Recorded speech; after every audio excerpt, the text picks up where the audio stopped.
Welcome to Sportsbook Review's NBA Playoff Pregame Show. I'm Joe Duffy of OffshoreInsiders.com along with Troy West of TroyWins.com. We are going to preview the Monday and Tuesday portfolios, of course, in the Eastern Conference. We do have where two favorites are actually trying to avoid the sweep as we now look at the brand new SBR odds page. I absolutely love it.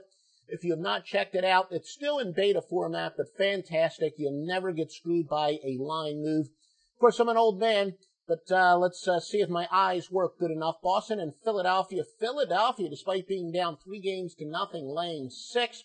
And then Toronto at Cleveland. Cleveland ready to sweep, looking to sweep anyway. They are laying 5 at home. And we are certainly going to preview that as well as the Tuesday portfolio.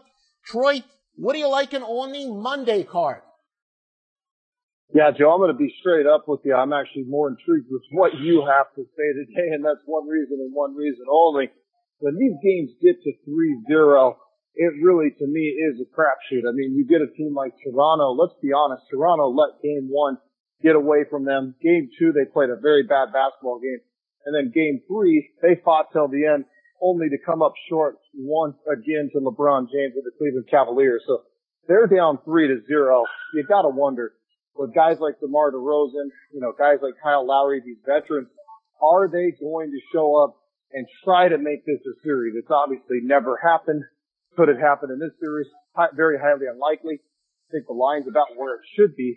But this strictly comes down to motivation, Joe. I mean, it really does. If this Toronto team comes out with the chip on their shoulder and truly does not want to get swept, I think they win this game tonight and they get to go back to Toronto. On the other side, they could be thinking vacation, getting to the beach early and calling it a series because they truly know statistically they're not coming back and they're not beating King James 4 games in a row. So for me, it's a total pass in that game. And in the Philadelphia 76ers, it's the same thing. The 76ers were minus 400 plus going into this series and they're down 3-0. I'd have to look at a database to know that that's ever happened before. I highly doubt it. So for me, again, probably a pass, but this Philadelphia 76ers team is a good basketball team. They let another game get away from them in Game 3. If they could somehow, some way get this game tonight, sneak a game in Boston, then you come back home. I mean, let's be honest, Joe, you truly don't know what's going to happen. So it just comes down to motivation. Unfortunately, I can't get in the head of these players, and motivation for me is a tough thing to handicap. So for me, both these games are tough, and it's a pass. Yeah, Troy, it's ironic that, in fact, for the first time this postseason, I'm going to be passing on the card, it does look like, at least when it comes to premium plays. A lot of interesting but conflicting information here. I've always said for years and years and years that I'd much rather have the superior talent than the superior coach. Clearly, that's not a perfect angle here because Brad Stevens, I know, Troy, you and I have agreed, and clearly a huge coaching advantage here. They don't have the talent advantage, but Brett Brown, he's been totally outclassed and outcoached, and one of the best ways to measure how good a coach is, especially as an X and O guy, is how they do on inbounds plays, especially in the fourth quarter in those final 2 minutes with the game on the line. And Boston has won each and every time. It's amazing how easily they've scored against Philadelphia. Now, I know the Sixers, their assistant coach, is basically their defensive coordinator, and he's up for a couple openings, including in Atlanta. Well, he and Brent Brown, they've been totally outcoached by Brad Stevens on the inbounds plays. We know the Sixers have been ridiculously sloppy with the game on the line, so the Sixers truly have given it away. I'm surprised, Al Horford, I thought was more of a journeyman guy, a pretty good guy that, if you can contend if he's like your third best player, your fourth best player, but he is having his best playoffs ever. He's normally a guy that in the past you've been able to kind of push him around a little bit, and he doesn't like to play physical in the postseason. Maybe it is because of the greatness of Brad Stevens, but Al Horford's really stepped up.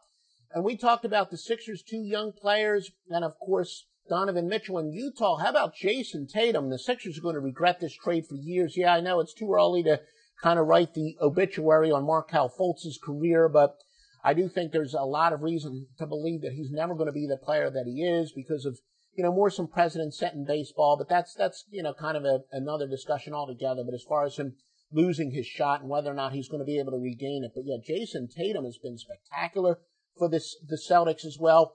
Favorites, though, in bounce-back situations are 82 and 49. That would benefit Philadelphia, as well as trailing favorites 87 and 58. All these records I quote are ATS. However, teams that are very hot in the playoffs, spread-wise, are 115 and 82, and that would benefit Boston. But yeah, Philadelphia, still no doubt in my mind they've got more talent.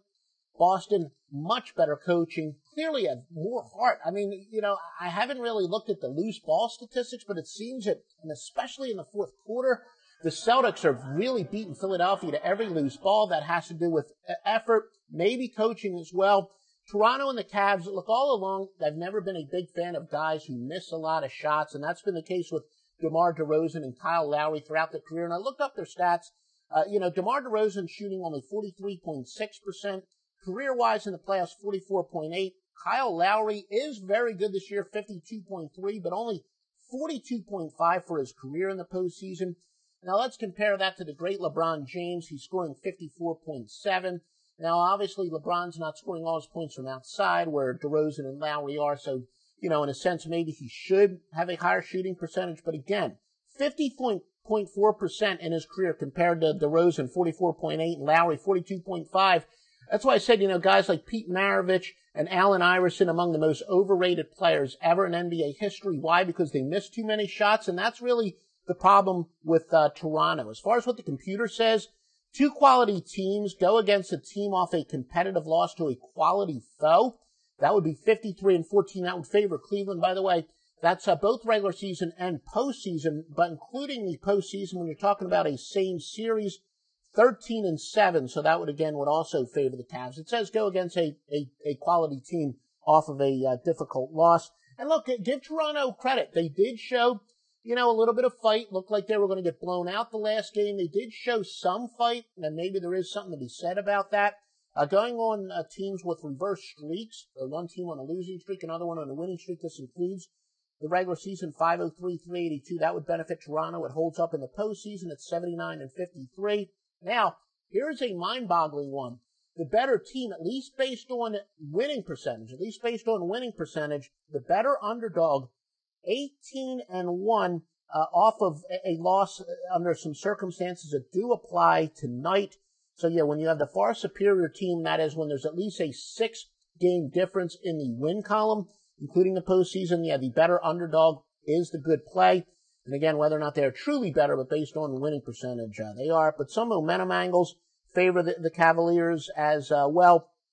All in all, I think, I'll give it a free pick that's probably not going to be a premium pick. I do think the best play today will be the Cleveland Cavaliers to finish it off. I think also when it comes to the, quote-unquote intangibles, there's plenty of reason for the Cavaliers to want to get, rest. I know there's always the rest versus being sharp debate.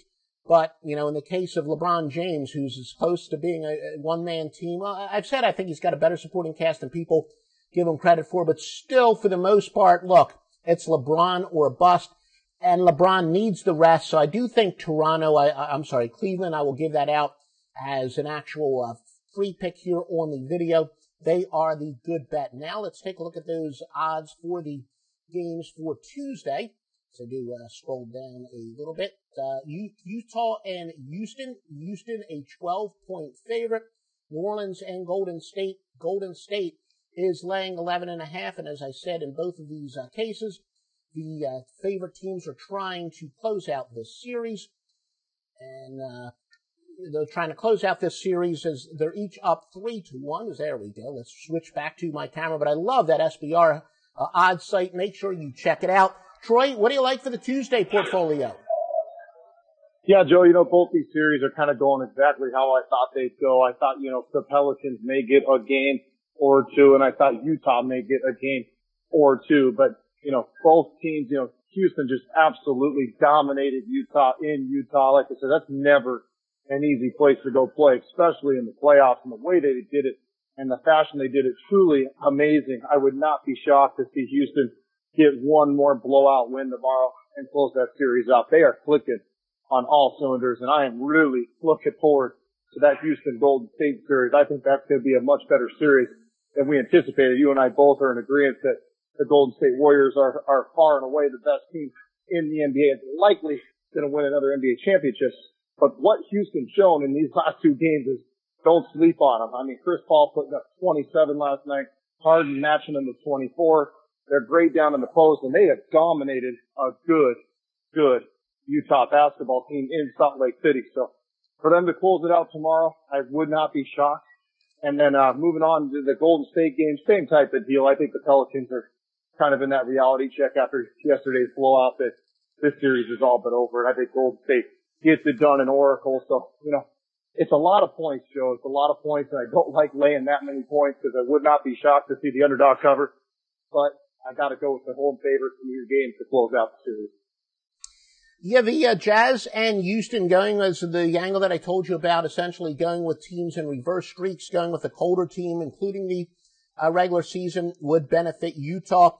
Look, the reason that I do think that Houston is a contender, they could pull off the upset against Golden State. And of course, some people do think that Houston's the best team in the league. I think, look, with Steph Curry, Golden State is an all-time great.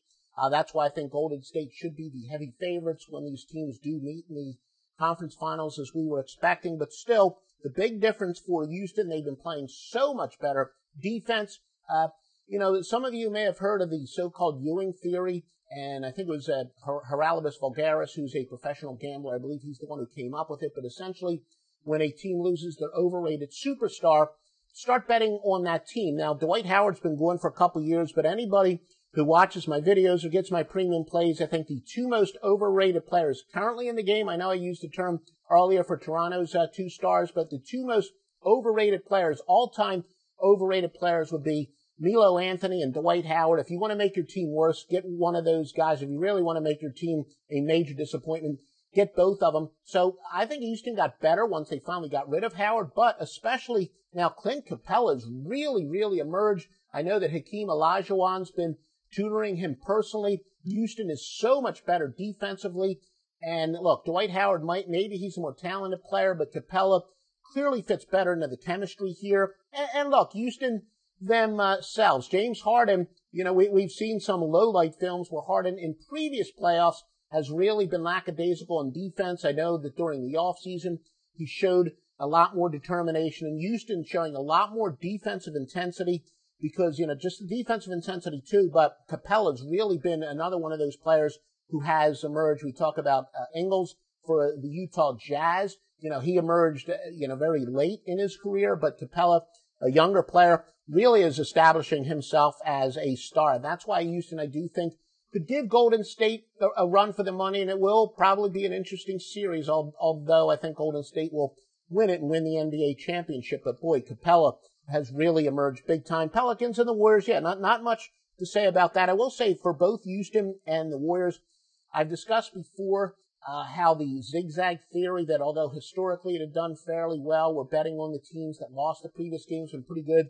It's starting to more than regress to the mean in the past couple years, and in fact, to do have a playoff angle that since the 2015-2016 season, that's a momentum angle, 73-42, and it would benefit both of the big favorites, Houston and Golden State. Haven't really finalized my premium plays, but there's certainly two big check marks to say the least. But the two favorites, and again, favorites do fairly well, big favorites that is, do pretty well in the NBA postseason. Well, make sure you keep joining Troy and me throughout the NBA playoffs. We're going to have fewer and fewer games to talk about.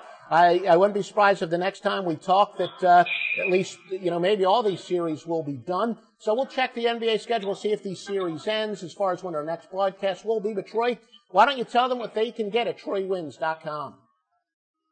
Yeah, thanks, Joe. We're on a 15-5 baseball run right now, doing really well. We did go 3-2 on single plays in the NBA playoffs over the weekend. But yeah, 15-5 baseball run going on right now. Still, very tough call on the Toronto series bet. Willing to kind of raise my hand and say that was the wrong side. Unfortunately, when you lose two close games and the way King James is playing, it's tough to go against them. But hey, still doing really well. Like I said, 15-5 baseball run. TroyWins.com. Happy to give you a free trial. Alrighty, folks, and yeah, I have been in my winning streaks always outnumber my losing streaks at offshoreinsiders.com, especially since August 27th. Happy that on Sunday swept the board in the NBA with wise guy plays winning on both sides. So my second losing streak since August the 27th has come to a halt, and it didn't last all that long.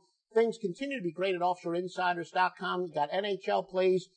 Definitely got some new baseball systems as well. Join me at offshoreinsiders.com. Like I said, we're going to see when the second round series actually ends. That's going to affect exactly when Troy and I will talk to you next, but make sure you do subscribe to Sportsbook Review's YouTube page so you never ever miss a broadcast. Feel free to leave comments, questions, etc. in the comments section, and we will talk to you very soon at Sportsbook Review. Hey guys, thanks for tuning in to our channel. Now, we've put a lot of work into producing all these free videos, so please help us out and keep all our content free for you forever by simply liking, sharing, commenting, and subscribing. Now, not to mention, a visit to our industry-leading website will warm the hearts of all our SBR employees, especially myself. Now, the links are over there to the left, so do check those out. Thanks for watching.